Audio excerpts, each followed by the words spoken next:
اللہ تعالی علیہ وسلم کو جب بھی دیکھا مسکراتے ہوئے ہی دیکھا۔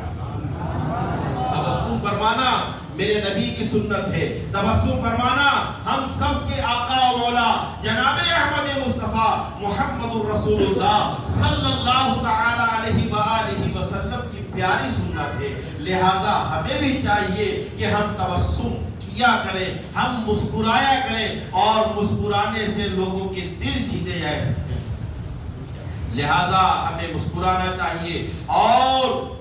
دوسرا جو ہے ہنسنا، جو طریقہ بتایا گیا دوسرا ہے ہنسنا، وہ اتنا ہنسنا کہ اپنی آواز اپنے کانوں تک کا پہنچے، اپنی آواز اپنے کانوں تک کا پہنچے، اس میں بھی کوئی حرج نہیں ہے۔ اور تیسرا جو ہے وہ بتایا گیا ہے قہقہا، قہقہا ٹھٹھا مار کر ہنسنا۔ اور یہ قہقہا کے بارے میں حدیث پاک میں ہے کہ القہقہۃ من الشیطان، یعنی اونچی آواز سے ہنسنا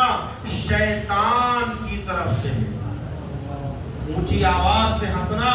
شیطان کی طرف سے ہے۔ اے ہفتہ وار اجتماع میں آنے والوں غور کرو، ہنسی کا 3 طریقہ بتایا گیا، ایک ہے مسکرانا، اور ایک ہے ضحک یعنی ہنسنا اتنی آواز سے کہ اپنی آواز اپنے کانوں تک کا پہنچ جائے، اور تیسرا بتایا گیا قہقہا لگانا، اور یہ قہقہا ایسا ہے کہ اپنی آواز دوسروں کے کانوں تک کا پہنچ جائے۔ ہم غور کریں، ہم اس پہ سے کس پر عمل پیرا ہیں، ہم مسکرانے میں کتنا کامیاب ہوتے ہیں، ہم ہنستے ہیں تو کیا ہنسی کی آواز ہمارے کانوں تک کا رہتی ہے یا ہنسی کی آواز لوگوں تک کا پہنچ جاتی ہے؟ اگر لوگوں تک کا پہنچتی ہے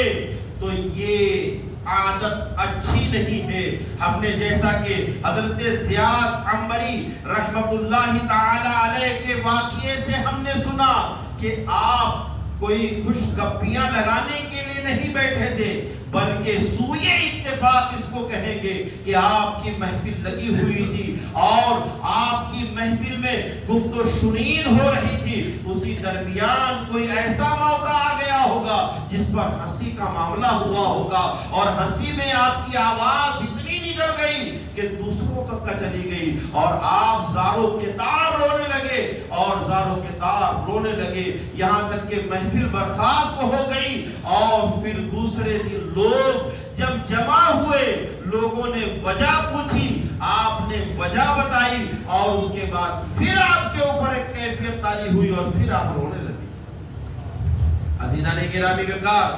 آج ہنسی کا معاملہ دیکھ لیجئے، ٹھٹھا کا معاملہ دیکھ لیجئے، تو آج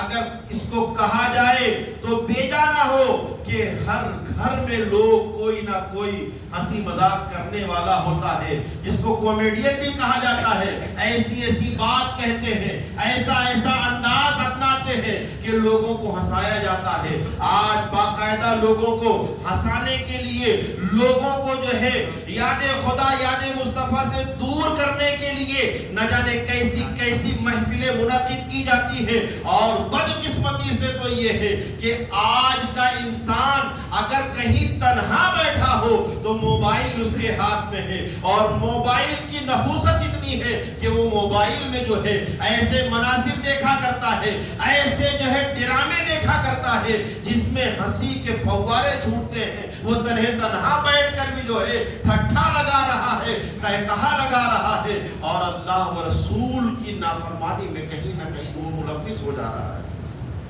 ہمیں غور کرنا چاہیے۔